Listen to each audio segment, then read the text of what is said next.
우리 교회가 이제 9월 두 번째 주일에 임직 선거를 진행합니다. 그래서 장로님 2분, 안수 집사님 5분, 권사님 7분을 세우게 되죠. 이 임직자를 세우는 것을 계속 광고도 하고 또 설교도 하는데, 이 임직자를 세우는 것과 내 신앙생활하는 것과 무슨 관련이냐, 무슨 연관이 있냐, 이렇게 생각하시는 분들이 혹시 계실지 모르겠습니다. 더 심각하게는 많은 교회들이 임직자를 세우면서 시험에 드느니 아예 임직자를 세우지 않는 게 더 나은 것 아니냐라고 회의적으로 생각하는 분들이 계실지도 모르겠습니다. 외국에서 이제 개척교회를 이제 하시는 한 목사님께서 처음으로 3분의 장로님을 세우게 되셨다고 해요. 장로를 세우는 것이 장로 교회에 있어서는 굉장히 정말 중요하고 영광스러운 일입니다. 그리고 이민교회에서 신실한 성도 한 명을 얻는 것이 얼마나 어려운지 몰라요. 한국에서도 마찬가지지만 정말 어렵습니다. 그런데 장로 대상이 되시는 분 중에 한 분이 목사님께 이제 몰래 찾아와서 이야기를 하는 거예요. 자기를 먼저 장로를 세워달라라는 겁니다. 이유를 알아봤더니 자기가 장로가 먼저 돼서 선배 장로로서 이후에 세워질 2 장로의 기강을 좀 잡고 싶다, 질서를 좀 잡고 싶다, 그러면서 이야기를 했다고 합니다. 그런데 이제 목사님께서 거절을 하신 거죠. 절차가 있기 때문에 장로님은 3분을 한꺼번에 투표를 해서 세우겠습니다. 근데 그 이야기를 듣고 이 집사님께서 거절감을 느끼고 교회를 떠나신 겁니다. 교회에서 다시 이제 출석을 안 하시는 거예요. 여러분, 직분에 대한 잘못된 이해가 있을 때, 또 잘못된 기대를 가질 때 임직을 통해서 교회와 성도의 마음이 시험에 들거나 흔들릴 수가 있는 겁니다. 그래서 우리 영암교회는 은혜로운 임직을 통해서 우리 하나님의 교회를 아름답게 세워나갈 수 있기를 주님의 이름으로 축복을 드립니다. 오늘은 이제 교회와 임직과 관련해 가지고 조금은 어려운 이야기지만 이야기를 좀 나눠볼까 합니다. 먼저는 교회에 왜 직분이 필요한가에 대해서 같이 좀 생각을 해보고자 합니다. 예수님께서 하늘로 승천하시기 전에 제자들을 이 땅에 남겨놓으셨죠. 그리고 사도들에게 예수님이 이 땅에서 감당하셨던 모든 사역과 권한들을 맡기셨습니다.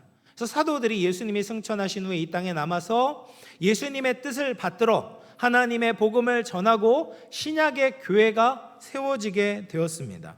근데 이런 위탁과 그리고 세움의 원리가 이때 한 번으로 끝난 것이 아니라 계속해서 교회 역사상 반복되어 일어나게 된 거예요. 디모데후서 2장 2절 말씀을 같이 한번 읽어보겠습니다. 시작. 또 내가 많은 증인 앞에서 내게 들은 바를 충성된 사람들에게 부탁하라. 그들이 또 다른 사람들을 가르칠 수 있으리라. 사도 바울이 디모데에게 마지막으로 남긴 유언과 같은 말씀입니다. 그 말씀에서 뭐라고 이야기를 합니까? 디모데가 바울에게 들은 말을, 하나님의 말씀을 또 다른 충성된 사람에게 전수해 주라는 거예요.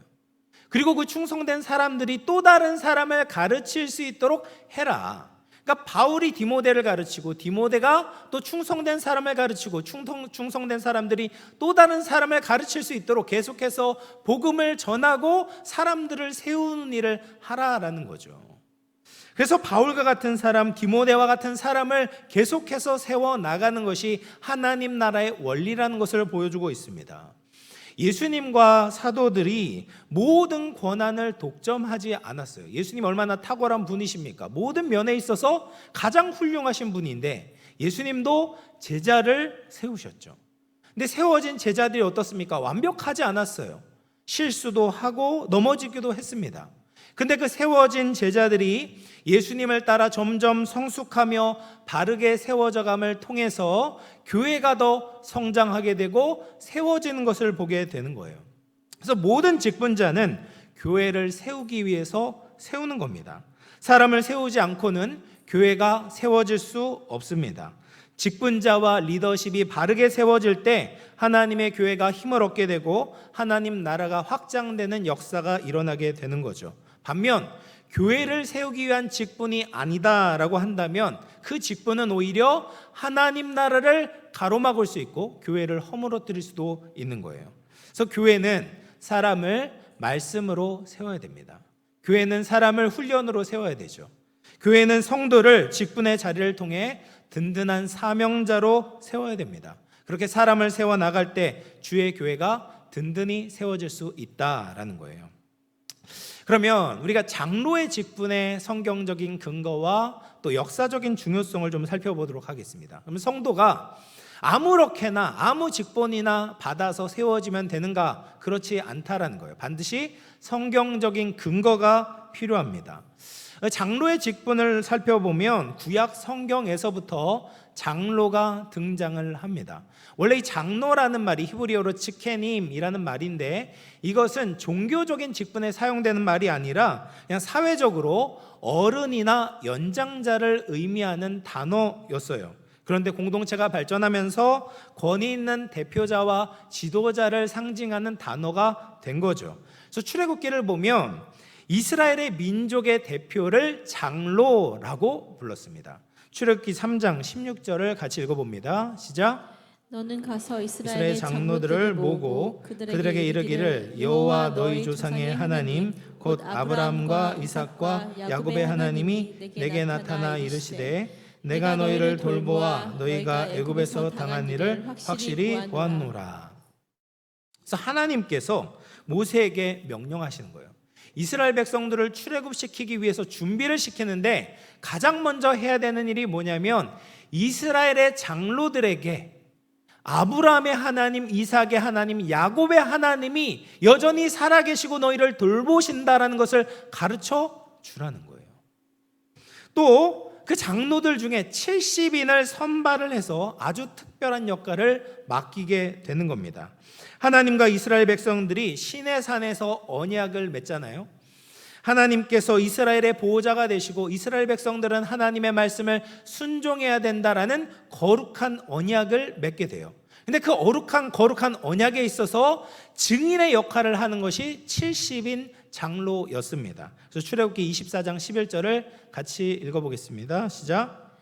하나님이 이스라엘 자손들의 존귀한 자들에게 손을 대지 아니하셨고 그들은 하나님을 뵙고 먹고 마셨더라.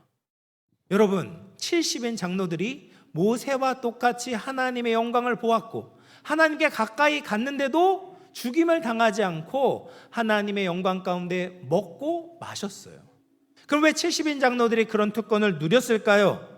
백성들에게 내려가서 하나님을 경외하는 마음을 가르치라라는 거예요. 자신의 경험을 나누면서 하나님의 말씀을 따라 살아가야 된다라는 것을 권면하도록 중요한 특권을 그들에게 부여해 주셨다라는 거예요.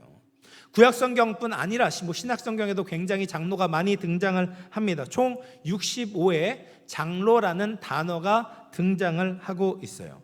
이렇게 장로의 직분뿐 아니라 우리 교회에서 이루어지는 모든 직분이 성경적인 근거를 가지고 있습니다. 특별히 이 장로교에서는 장로라는 직분을 굉장히 중요하게 여깁니다. 그걸 잘 알 수 있는 것이 장로교라는 이 교단의 이름을 통해서 알 수 있죠. 개신교에는 여러 교파가 있습니다. 장로교도 있고 감리교도 있고 침례교도 있고 성결교도 있고 순복음도 있습니다.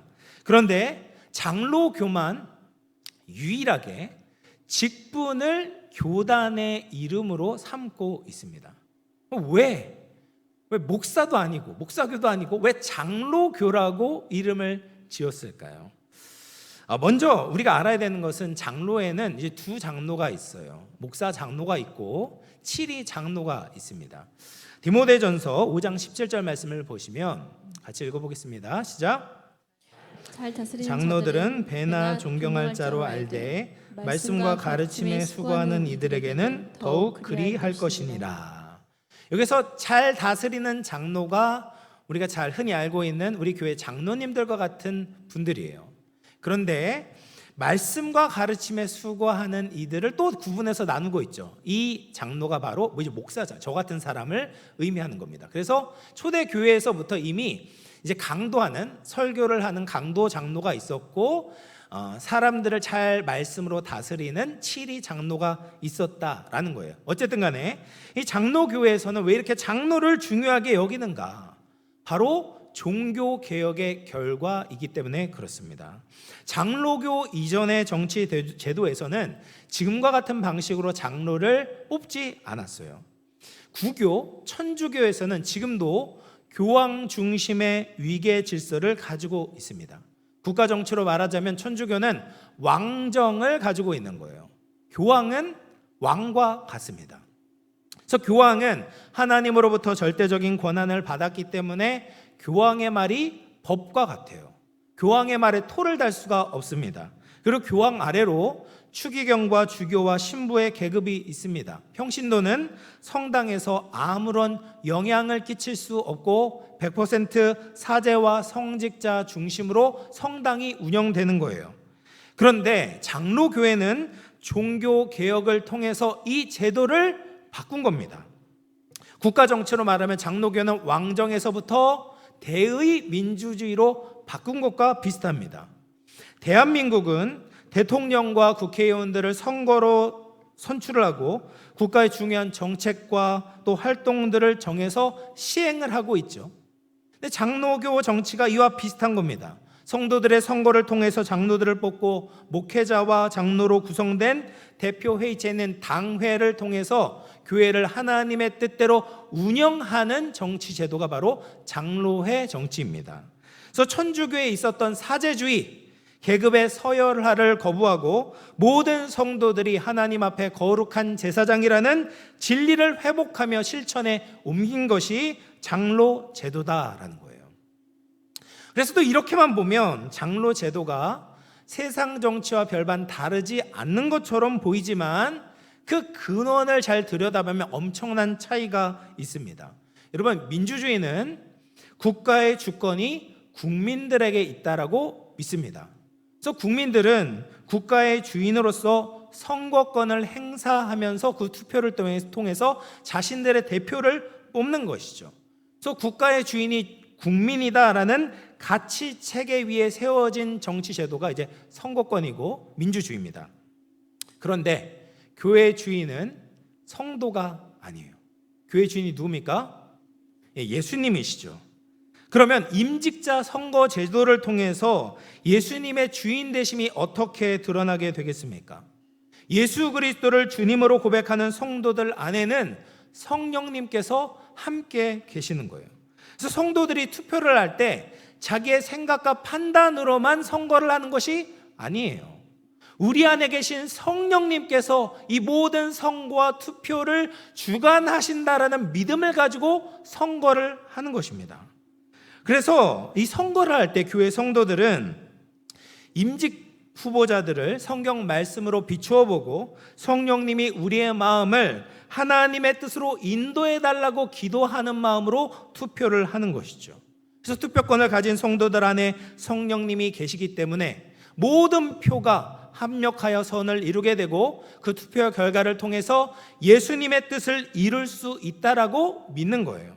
그래서 외관상으로 보면 민주주의와 비슷하지만 그 기본에 깔려있는 믿음과 전제가 완전히 다르다라는 거예요.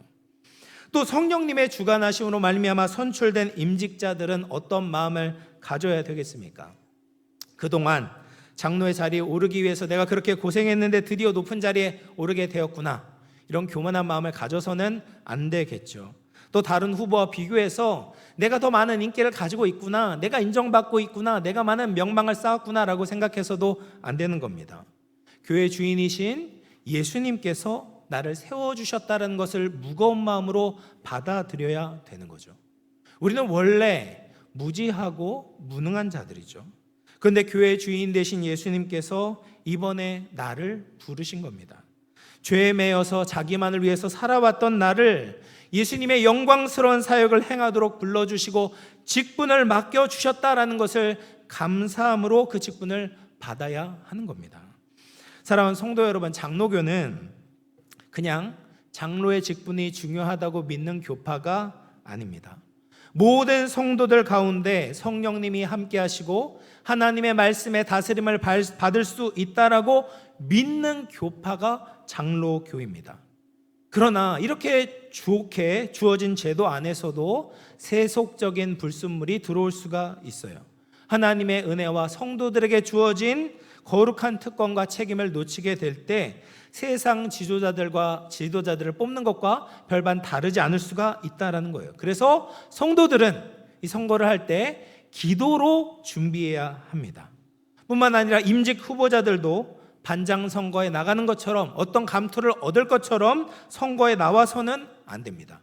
주님의 몸된 교회를 세우고자 하는 무거운 사명감과 책임 의식을 가져야 됩니다. 그렇지 않으면 선거가 진흙탕 싸움이 되는 거죠. 세상 선거판과 똑같이 될 수 있는 겁니다. 끝나고 나서 교회가 세워지는 것이 아니라 오히려 시기와 질투와 상처가 남을 수 있습니다. 바라기로는 우리 영암교회 모든 성도들과 또 임직 후보자들이 예수님의 다스림을 받아 은혜로운 선거가 될 수 있기를 주님의 이름으로 축복합니다. 다음으로 우리가 좀 살펴볼 것은 장로의 자격입니다. 그러면 누가 장로가 되어야 되는가? 오늘 말씀을 보면 총 15가지의 장로의 자격 조건이 등장을 합니다. 이것을 세 부분으로 나눠볼 수가 있어요. 일반적인 리더의 조건이 있고, 또 사역을 감당하기 위해서 필요한 장로의 자격이 있고, 그리고 리더의 내적 성품과 관련된 자격이 나옵니다. 이 15가지를 다 살펴볼 수는 없고 간략하게 좀 살펴보도록 하겠습니다. 디모데전서 3장 2절 말씀을 같이 한번 읽어볼게요. 시작. 그러므로 감독은 책망할 것이 없으며 한 아내의 남편이 되며 절제하며 신중하며 단정하며 나그네를 대접하며 가르치기를 잘하며. 가장 기본적인 리더의 자격 조건은 책망할 것이 없으며 라고 말해요. 여러분, 이것은 잘못이 전혀 없는 것을 의미하지는 않습니다. 만약 그렇다면 사람 중에 누구도 목사나 장로가 될 사람은 없을 것입니다. 이 조건은 사람들의 평판에서 눈에 띄도록 책망할 것이 없는 것을 의미합니다. 함께 교회 생활을 하는데 불신자보다도 초신자보다도 못한 미성숙한 모습을 보인다면 교회의 중요한 직분을 맡길 수가 없다라는 거예요. 같은 의미로 장로의 가장 마지막 자격 조건에 외인 가운데서 선한 증거를 받아야 된다라는 조건이 있습니다. 그래서 외인이라는 것은 비그리스도인들을 말하죠. 하나님의 백성들은 세상이 자신을 보고 있다는 것을 기억하고 세상을 향해서도 지혜롭고 존경을 얻도록 해야 되는 겁니다. 간혹 믿는 사람들 중에 교회에서는 잘하는데 세상에서는 아무렇게나 살아도 된다라고 착각하는 분들이 계세요. 너무 무례하거나 심지어 손해를 끼치는 것을 아무렇지도 않게 여기는 분들이 계십니다. 근데 목사나 장로가 그런 일을 하게 된다면 바로 하나님의 교회에 먹칠을 하게 되는 것이죠. 장로의 평판이 곧 교회 평판이 되는 겁니다. 그래서 마귀들은 자꾸 장로들을 계속 올무에 빠뜨리려고 하는 것이죠. 그런 영적인 공격과 유혹에 넘어지지 않고 성도와 외인들에게 인정받는 것이 장로의 가장 중요한 자격이다라고 이야기하고 있어요. 두 번째로 이제 사역적인 조건을 살펴보면 가르치기를 잘하며라고 이야기를 합니다. 교회와 성도의 가장 중요한 목표가 무엇일까요? 하나님의 말씀대로 사는 거죠. 살아계신 하나님의 말씀을 우리의 생각과 삶의 유일한 표준으로 삼고 살아가는 것이 성도와 교회의 가장 중요한 목표가 됩니다. 장로가 존재하는 중요한 목적이 바로 여기에 있는 거예요. 그래서 목사는 하나님의 말씀을 잘 가르쳐야 됩니다. 설교나 성경 공부를 통해서 말씀을 잘 풀어주고 이해시켜주고 기억하도록 도와주어야 됩니다. 그러면 7위 장로님의 역할은 무엇이겠습니까? 말씀을 가르치기도 하지만 가르친 말씀을 붙잡고 살아갈 수 있도록 성도들을 권면하고 도와주는 것이 장로님의 역할이다라는 거예요. 우리 교회 장로님들이 정말 많은 역할을 하고 계십니다. 보이지 않는 곳에서 얼마나 많이 수고를 하고 계시는지 모릅니다. 그런데 장로의 가장 중요한 역할은 성도들의 영적 형편을 살피고 목사와 함께 이 양들을, 성도들을 진리 가운데, 은혜 가운데 인도해야 된다라는 거예요. 그러기 위해서 장로들도, 장로 후보자들도 성경을 잘 알아야 하겠죠. 하나님의 말씀 앞에 살아가야 합니다. 세상의 생각과 가치관에 물드는 것이 아니라 진리의 말씀을 붙잡고 살아가려고 할 때 성도들에게 선한 영향력을 미칠 수가 있는 거예요. 또 성품과 관련해서도 장로들에게 중요한 조건이 있습니다. 3절을 보면 관용하는 자여야 되고 다투지 않는 자여야 된다라고 말합니다. 관용하다라는 것은 친절하고 온유하고 다정한 것을 말합니다. 여러분, 온유는 성령의 열매죠. 그래서 온유는 모든 성도들이 갖추어야 되는 하나님의 성품입니다. 특별히 리더 된 자들에게 필수적인 성품이 온유다라는 거예요. 리더의 자리에 오르면 아무래도 비난의 화살을 맞을 일이 생기게 됩니다. 자기가 잘못하지 않았는데도 성도들이 오해하기도 하고 또 상처를 받는 일들이 생길 수 있습니다. 그럴 때마다 성도들과 함께 싸우고 다투게 된다면 교회가 휘청일 수밖에 없겠죠. 그래서 리더들은, 직분자들은 온유한 성품을 가지고 다투지 말아야 된다라는 거예요. 그래서 이런 조건들은 장로뿐 아니라 안수집사, 권사들에게도 마찬가지입니다. 교회의 중요한 직분을 맡은 자들은 리더로서 모범을 보여야 되고 하나님의 말씀을 따라가고 온유한 성품을 가지게 될 때 교회를 아름답게 세울 수가 있다라는 거죠. 요한 3서에 보면 두 명의 장로님이 등장을 합니다. 한 분은 이제 가이오라는 장로님이 계시고 또 한 사람은 디오드레베라는 장로가 있었어요. 가이오는 사도 요한에게 사랑하는 자라고 불림을 받았던, 모든 면에서 모범이 되었던 장로였어요. 요한 3서 1장 3절을 같이 읽어보겠습니다. 시작. 형제들이 와서 내게 있는 진리를 증언하되 내가 진리 안에서 행한다 하니 내가 심히 기뻐하노라. 가이오 장로님은 진리 안에서 행한 분이셨어요. 이거보다도 목사를 기쁘게 하는 일이 없고 예수님을 기쁘게 하는 일이 없겠죠. 뿐만 아니라 이 가이오는 나그네 된 자를 잘 돌보는 사랑이 많은 장로였습니다. 이 나그네 된 자는 초대교회에 있었던 순회 전도자를 의미합니다. 순회 전도자들은 전국을 돌아다니면서 하나님의 말씀을 전하는 일을 했는데 이 순회 전도자들이 맞이하게 되는 가장 큰 문제가 뭐냐면 먹고 쉴 수 있는 숙소를 마련하는 것이었습니다. 근데 이 가이오는 순회 전도자들을 볼 때마다 적극적으로 영접하고 물질과 사랑으로 그들을 섬기기를 기뻐했다라는 것이죠. 근데 이와 정반대되는 리더가 있었습니다. 바로 디오드레베라는 장로였어요. 요한 3서 1장 9절과 10절을 같이 읽어보겠습니다. 시작. 내가 두어 자를 교회에 썼으나 그들 중에 으뜸되기를 좋아하는 디오드레베가 우리를 맞아들이지 아니하니 그러므로 내가 가면 그 행한 일을 잊지 아니하리라. 그가 악한 말로 우리를 비방하고도 오히려 부족하여 형제들을 맞아들이지도 아니하고 맞아들이고자 하는 자를 금하여 교회에서 내쫓는도다. 디오드레베를 한마디로 하면 으뜸되기를 좋아하는 자였어요. 자기보다 누가 높은 곳에 있는 것을 보지를 못하는 거예요. 근데 이런 사람들의 특징이 뭐냐면 다른 사람들에게 굉장히 친절하고 잘해줍니다. 근데 그 속에는 악한 꿍꿍이와 의도가 있는 것이죠. 사람들이 자기 말만 듣도록 사람들을 조종하고 포섭해 놓는 겁니다. 그래서 이 디오드레베의 악한 영향력 때문에 교회가 사도 요한을 맞아들이지 않는 거예요. 사도 요한이 교회 안에 들어오게 되면 자신의 악한 행실이 드러날 것을 두려워해서 아예 사전에 차단하고 있는 것이죠. 더 악한 것은 무엇입니까? 목회자의 권위를 무시하고 다른 사람들에게 이간질을 하면서 사도 요한을 비방하고 있는 겁니다.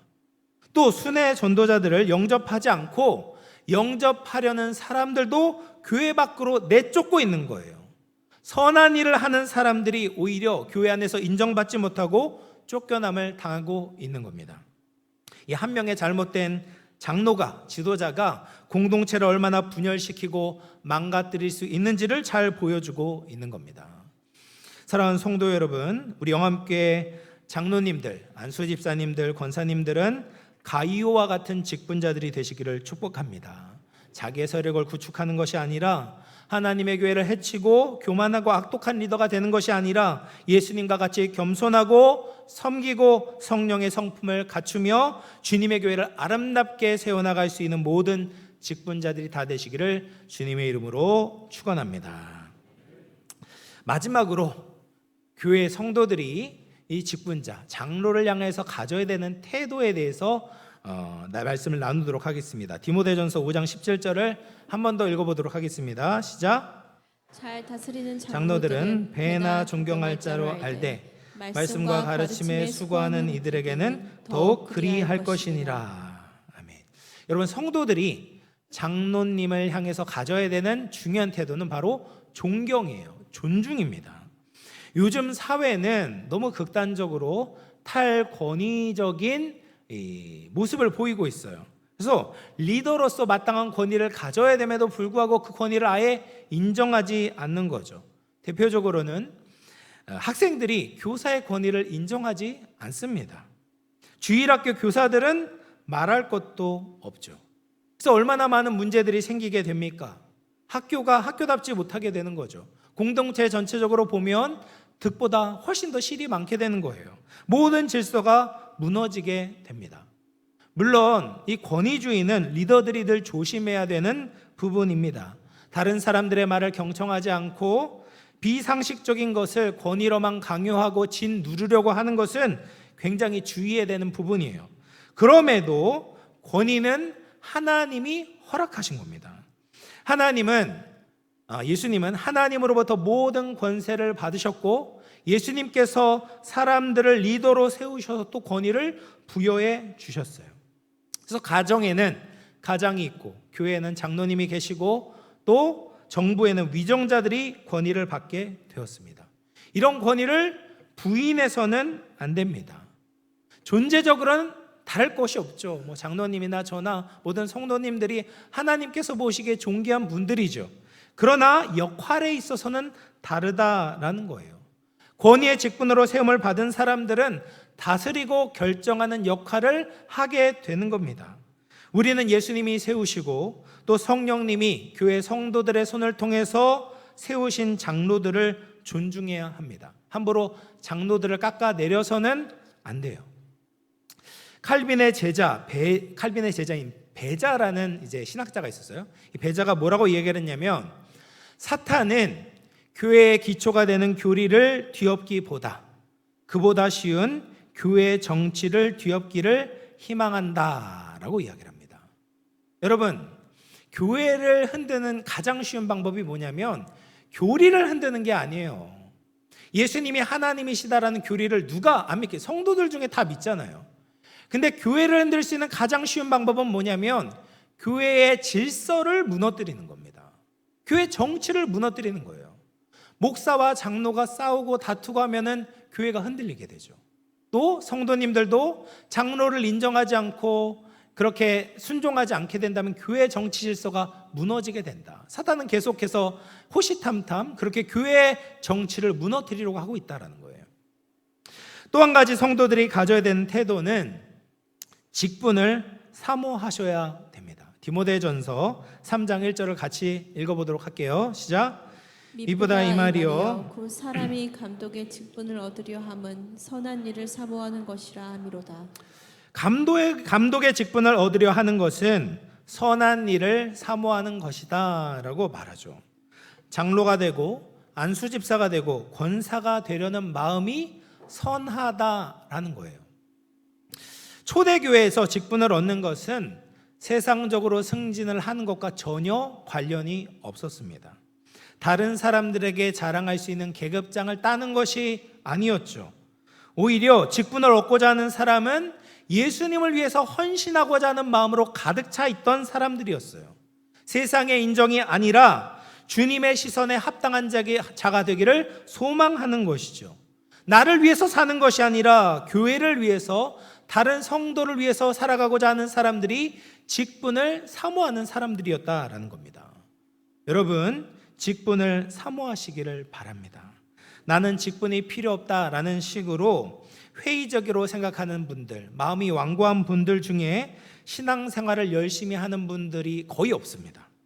물론 여러 여건과 상황 때문에 교회에 봉사하는 것이 어려운 분들이 있을 수 있어요.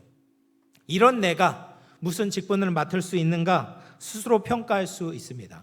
그럼에도 불구하고 직분을 사모해야 됩니다.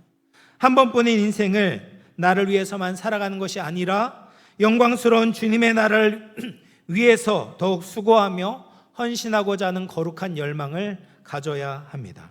그렇게 직분을 사모하고 직분자의 합당한 모습을 갖추려고 노력할 때 그 사람이 정말 하나님께서 인정하시고 기뻐하시는 사람으로 세워질 줄로 믿습니다. 사랑하는 성도 여러분, 이제 말씀을 마무리하겠습니다. 하나님은 우리가 자격 미달일 때 예수님의 은혜로 하나님의 자녀 삼아 주셨습니다.